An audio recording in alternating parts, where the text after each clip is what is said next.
On se retrouve aujourd'hui pour la présentation d'un tarot qui est le Fenestra Tarot. C'est un jeu que j'avais repéré il y a quelques temps et qui m'avait attiré pour les illustrations. Et donc, vous avez vu que je me l'étais payé dans mes cadeaux de Noël.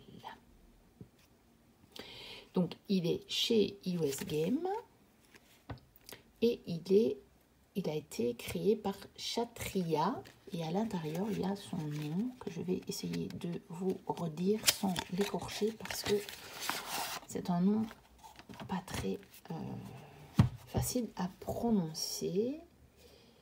C'est pas là. C'est peut-être à l'intérieur. Voilà. Donc Chatria Emarnvibul, si je le prononce bien. C'est un jeu qui n'est pas très récent.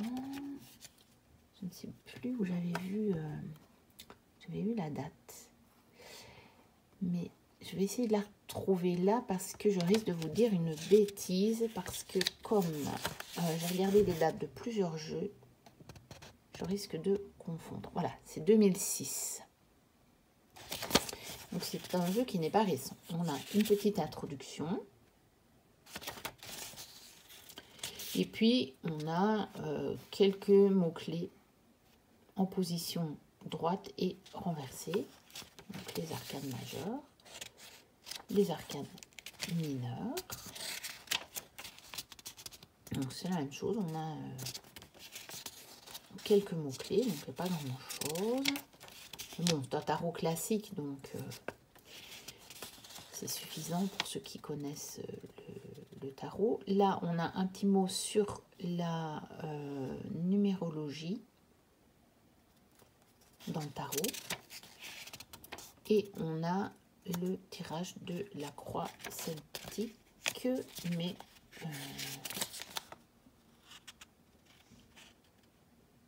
ah non, je vous raconte des grosses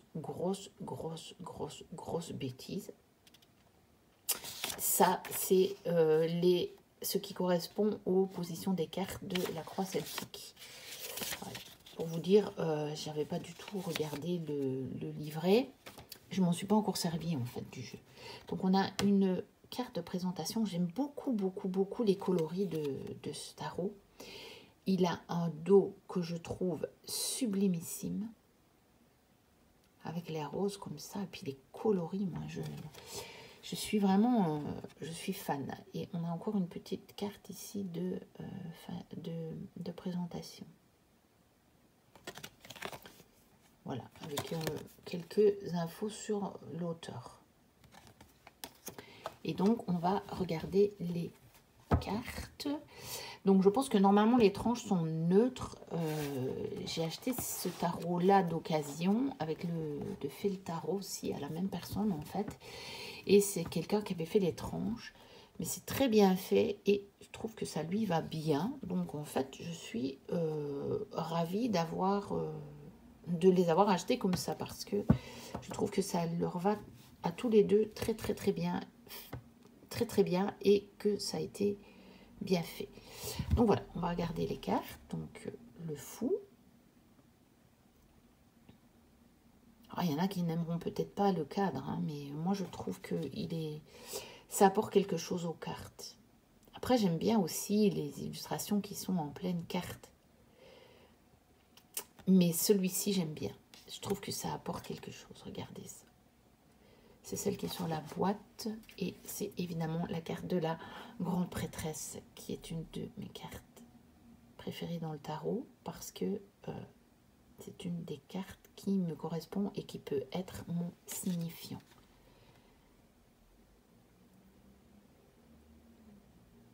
C'est la part de moi qui se manifeste le plus facilement. Et quand je tire l'impératrice, je sais que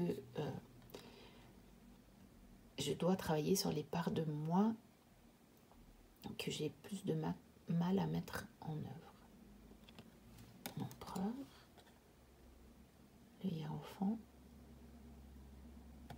Je le trouve vraiment très beau, ce tarot. Les amoureux. Ouais, je ne vais pas le mettre trop près parce que sinon je m'aperçois que je ne suis plus dans le champ de la caméra. Le chariot. La force.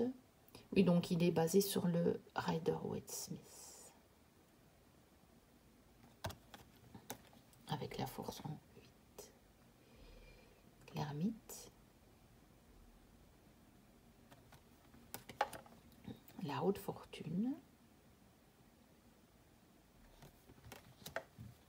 La justice. En 11, donc. Le pendu. La mort.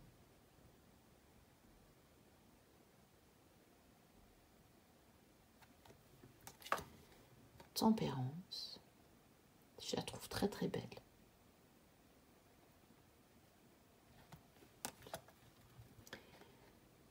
Le diable. Je pense que c'est un jeu qui pourrait très bien s'associer avec le... Ouais, évidemment, il faut que le nom m'échappe. Je vois bien lequel c'est.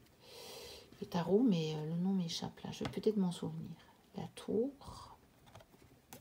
Il est un peu dans les coloris. L'étoile est très très belle, je trouve. Cette étoile. Magnifique. La lune. Le cristal tarot, je crois. Le soleil. J'essaierai d'aller le chercher après, à la fin de la vidéo. Le jugement. Et le monde. Alors, on va passer au mineur. Les bâtons. L'as de bâton. Le 2. On a bien les représentations là du rider, hein. Le 3. Mais je trouve les coloris très très jolis. Le 4. Le 5.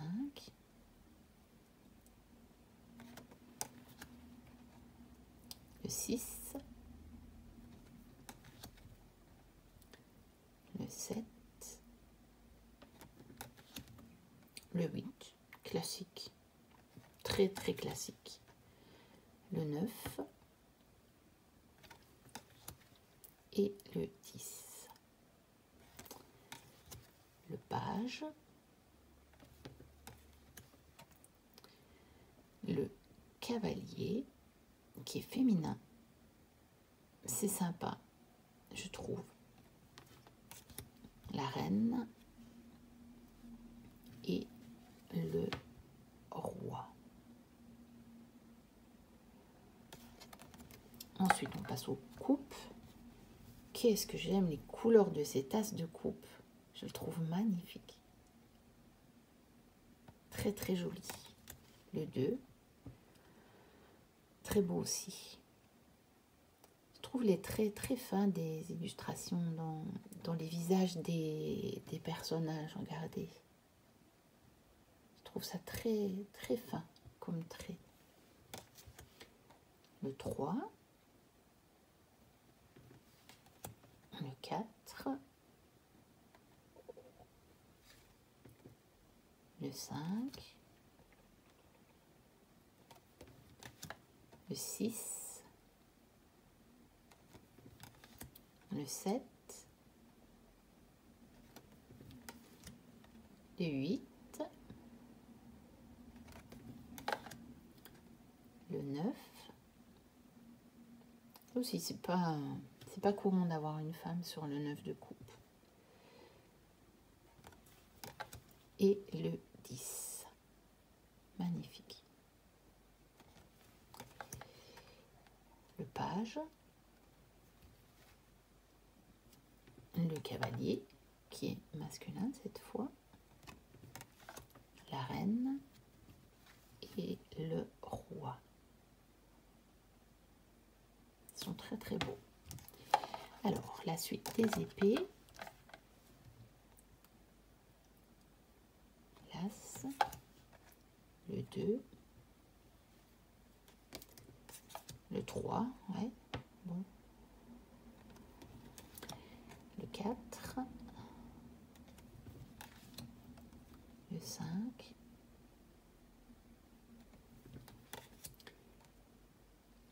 6. La représentation est un petit peu inhabituelle du 6. Je me souvenais plus. On voit le bateau de plus près. On voit moins le bateau. On voit moins le fait qui s'éloigne. On est plus à l'intérieur du bateau. Ça peut être intéressant. Le 7, on voit bien l'énergie du 7. Hein. Alors que parfois, c'est pas toujours évident, je trouve. Mais là, on la voit bien. Le 8. Le 9. Et le 10. Bon, comme d'habitude, un peu sanglant, mais nous avons quand même le soleil qui apparaît au travers des nuages. Le page, très beau. Le cavalier, à nouveau féminin, ou pas. Peut-être que c'est juste des longs cheveux, là. Il me fait sembler que le premier était vraiment des traits féminins. La reine et le roi sont très beaux. Ensuite, l'as, le 2, je trouve très très beau. Je trouve que on voit très bien cette notion de jongler, d'équilibre, mais de souplesse, d'agilité. Je trouve que dans le mouvement du personnage, on voit vraiment, et même dans le fait de la carte avec ces courbes-là, on voit, moi, elle m'évoque de faire preuve de beaucoup de souplesse et d'agilité pour jongler entre diverses choses ou domaines. Le 3, on voit plus l'idée de construction que de collaboration. Le 4, il tient bien son denier. Le 5, assez classique aussi. Le 6, très belle. Le 7, on attend patiemment. Le 8,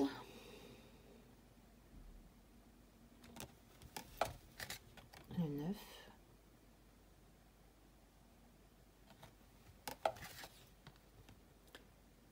et le 10. Ensuite, le page,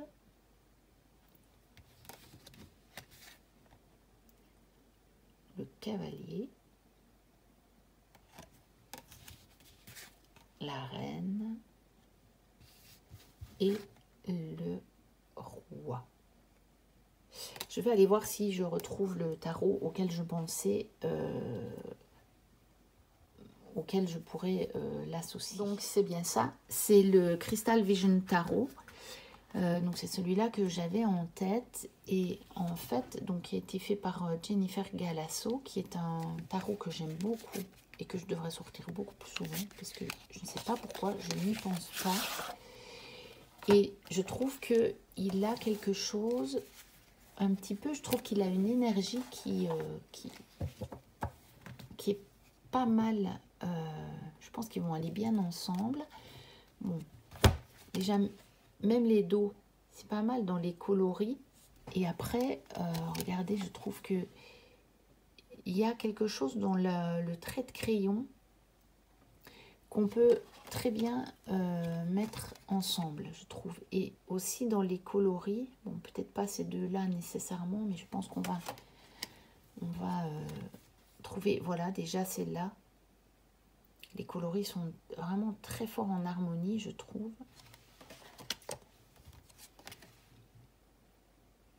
Bon, celle-là, de nouveau, un peu moins, parce que là, on est dans la suite des deniers aussi, parce que peut-être que je devrais faire autrement. Ah oui, mais celui-là, il est mélangé, donc je peux pas le faire. J'allais dire, il faudrait que je prenne la suite, mais le Crystal Vision, il est mélangé. Donc, je les ai pas remis dans l'ordre. Je vous ferai peut-être, j'ai noté des idées de jeux de combo. Et j'essaierai peut-être de vous les faire. Et là, je mettrai peut-être les jeux un peu plus... les cartes qui vont particulièrement bien ensemble pour vous montrer ce que ça peut donner. Je trouve ça sympa. Donc voilà, bon, je ne vais pas vous faire tout le jeu, hein, mais vous voyez que je trouve que dans les... Là aussi, je trouve que les traits de crayon des personnages sont très fins. Et je trouve que ça correspond bien à ça. Il y a quelque chose, pour moi, une énergie qui peut vraiment bien s'harmoniser entre les deux jeux. Voilà, donc, c'était pas la présentation de Crystal Vision, hein. Je pense que vous le connaissez, celui-là. C'était donc la présentation du Fenestra Tarot de Chatria aux éditions US Game System. N'hésitez pas à liker, à vous abonner si ce n'est déjà fait, à me mettre un petit commentaire. Moi, je vous dis à très bientôt pour de prochaines vidéos. Et d'ici là, portez-vous bien. Bye bye.